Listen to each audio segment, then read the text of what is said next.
2 years have passed since the Avengers and Thor defeated Ultron back in Sokovia.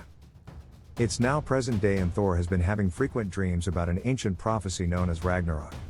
In the prophecy, Thor's home planet, Asgard, is destroyed by an enormous titan named Surtur.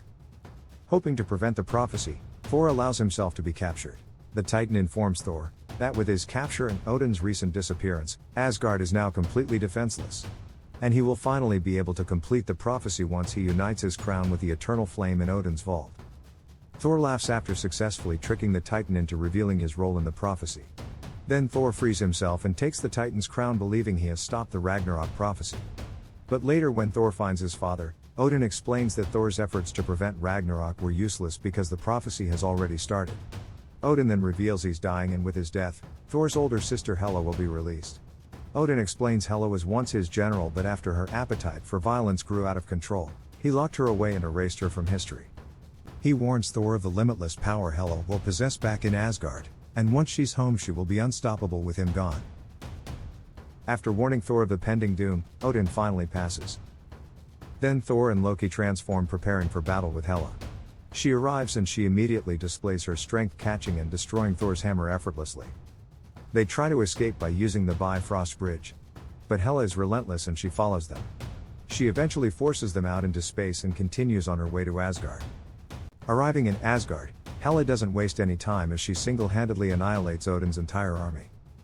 Elsewhere, Thor finally lands on a planet, completely surrounded by garbage and massive wormholes. He's quickly captured by the natives, but ultimately he's freed and recaptured by a former Asgardian soldier, who's now known as Scrapper 142. She uses a small electrical disc to shock and control Thor.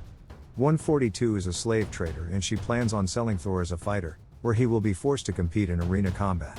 At Thor's debut match, he's to fight the Grandmaster, current champion.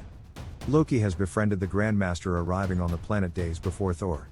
Thor's excited, discovering the Hulk is his opponent. Thor doesn't realize the Hulk hasn't been Banner since fleeing Earth over 2 years ago.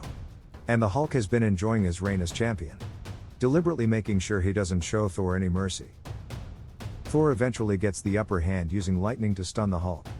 But before he can finish him, the Grandmaster intervenes and activates Thor's electrical disc, which incapacitates Thor, but assures Hulk's victory. Not long after their fight, Thor is able to get the electrical disc controller from 142.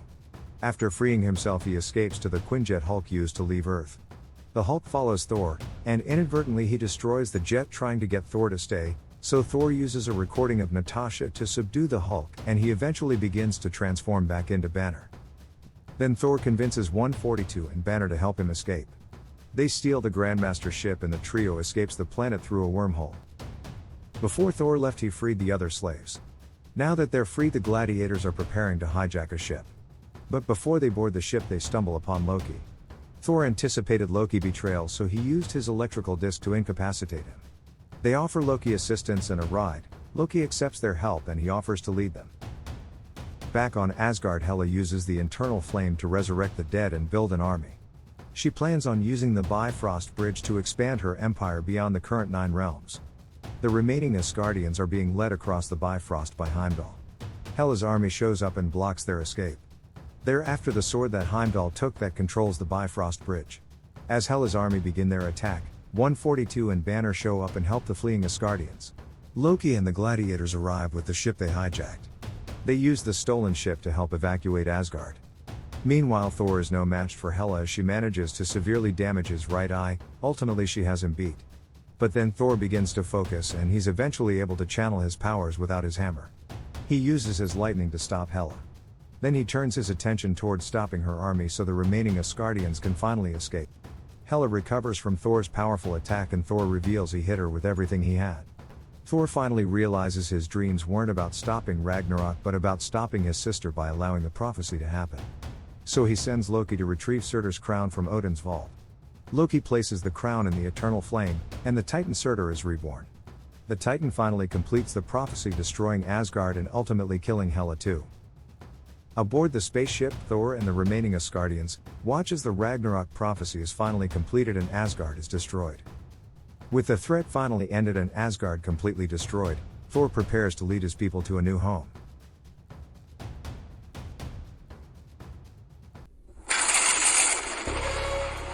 Ragnarok, is a light-hearted movie with an underdeveloped plot, so the movie relies heavily on recycled storylines, and repeatedly trolls the main character just to push the story along.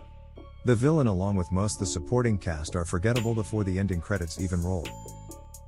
In short, Ragnarok can be summed up as a parody of an end-of-the-world movie, with more humor than drama.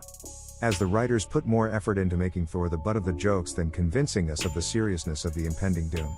Even though the title of the movie literally translates into the destruction of Thor's home planet and people. Thor becomes a victim of his character quirkiness, so when he warns of the impending destruction no one cares. I'll listen to you till this is empty. Asgard is in danger. If people are dying, we need to get back there and need your help. Finished. Bye. In the end, Ragnarok was a missed opportunity for Thor's character development. With such a grim plot, you would think the writers would focus on finally giving Thor's character some much-needed depth.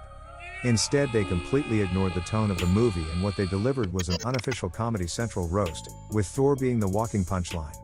Ragnarok appears to be just another Marvel filler movie made to set up the opening scene for Infinity War, where Thanos quickly finishes off the remaining Asgardians, and completely wipes out Thor's efforts and sacrifice to save his people. Ultimately making Ragnarok a pointless movie. What happened?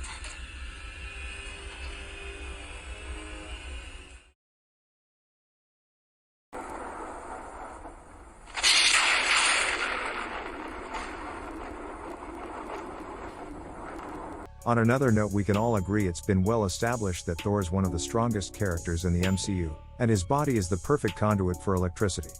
His powers are literally manufacturing lightning out of thin air, so how was it a small electrical device sapped all Thor's strength and dampened his powers too?